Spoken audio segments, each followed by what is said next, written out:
നമുക്ക് പിലോപ്പി വെറൈറ്റി ആയിട്ട് വെക്കാം കേട്ടോ. അതിനാവശ്യമായ കുറച്ച് സാധനങ്ങളാണ് കേട്ടോ. ഒരു മിക്സിയുടെ ജാർ എടുത്ത് വെക്കുക, അതിനകത്തേക്ക് കുറച്ച് കുരുമുളക് ഇട്ട് കൊടുക്കുക, പിന്നെ കുറച്ച് ഇഞ്ചി ചേർത്ത് കൊടുക്കുക, പിന്നെ കുറച്ച് ചുമന്നുള്ളി, 5 പച്ചമുളക്, കുറച്ച് വേപ്പില, 2 അല്ലി വെളുത്തുള്ളി, എന്നിട്ട് അതിനാവശ്യമായ ഉപ്പും ചേർത്ത് കൊടുക്കുക. പിന്നെ നമുക്ക് 2 ടീസ്പൂൺ മുളക് പൊടി ഇട്ട് കൊടുക്കുക, പിന്നെ കുറച്ച് മഞ്ഞൾപ്പൊടി, പിന്നെ കുറച്ച് ചൊറുക്ക, കുറച്ച് വെളിച്ചെണ്ണ, എന്നിട്ട് മിക്സിയിൽ അടിച്ചെടുക്കുക. പിന്നെ നമ്മൾ ക്ലീൻ ചെയ്ത് വെച്ചിരിക്കുന്ന മീൻ എടുത്തിട്ട് അതിനകത്തേക്ക് അരപ്പ് ചേർത്ത് കൊടുക്കാം. അരമണിക്കൂർ നമുക്ക് റെസ്റ്റ് ചെയ്യാൻ വെക്കാം കേട്ടോ. പിന്നെ ഒരു ചട്ടി അടുപ്പത്ത് വെച്ചിട്ട് അതിനകത്തേക്ക് തേങ്ങയുടെ 2ാം പാൽ ഒഴിച്ചു കൊടുക്കുക. കഴുകി വെച്ചിരിക്കുന്ന വാഴയില ചട്ടിക്കകത്തേക്ക് ഇട്ട് കൊടുക്കുക. പിന്നെ നമ്മൾ പുരട്ടി വെച്ചിരിക്കുന്ന മീൻ അതോരോന്നും ചട്ടിക്കകത്തേക്ക് വെച്ച് കൊടുക്കാം.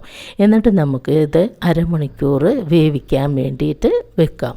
എന്നിട്ട് നമുക്കിതിനാവശ്യമായത് വേണ്ടത് ഒരു ചട്ടി അടുപ്പത്ത് വെച്ച് അതിനകത്തേക്ക് കുറച്ച് വെളിച്ചെണ്ണ ഒഴിച്ചു കൊടുത്തിട്ട് ചുമന്നുള്ളിയും വേപ്പിലയും വയറ്റുക. പിന്നെ നമുക്കിതിനകത്തേക്ക് ചേർത്ത് കൊടുക്കേണ്ടത് ഒരു തക്കാളിയും കുറച്ച് മല്ലിയിലയുമാണ് കേട്ടോ. അതും കൂടെ ചേർത്ത് കൊടുക്കാം. എന്നിട്ട് നമുക്ക് നല്ലപോലെ അത് വയറ്റുക. പിന്നെ നമ്മുടെ കറിക്കൊരു കൊഴുപ്പൊക്കെ വേണമല്ലോ, അതിനായിട്ട് നമുക്കിതിന് ഇച്ചിരി മല്ലിപ്പൊടി ആവശ്യമാണ്. അതിന് വേണ്ടിയിട്ട് നമുക്ക് 1 ടീസ്പൂൺ മല്ലിപ്പൊടിയും കൂടി ചേർത്ത് കൊടുക്കാം കേട്ടോ.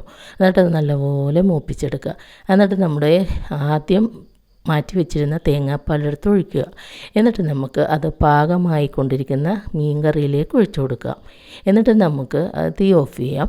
പിന്നെ നമുക്ക് ചെയ്യേണ്ടത് അതിനകത്തേക്ക് ഇത്തിരി പച്ച വെളിച്ചെണ്ണ ഒഴിച്ചു കൊടുക്കുക. ഇത്രേ ഉള്ളൂ കേട്ടോ, നമ്മുടെ വെറൈറ്റി പിലോപ്പി കറി റെഡി ആയിട്ടുണ്ട്.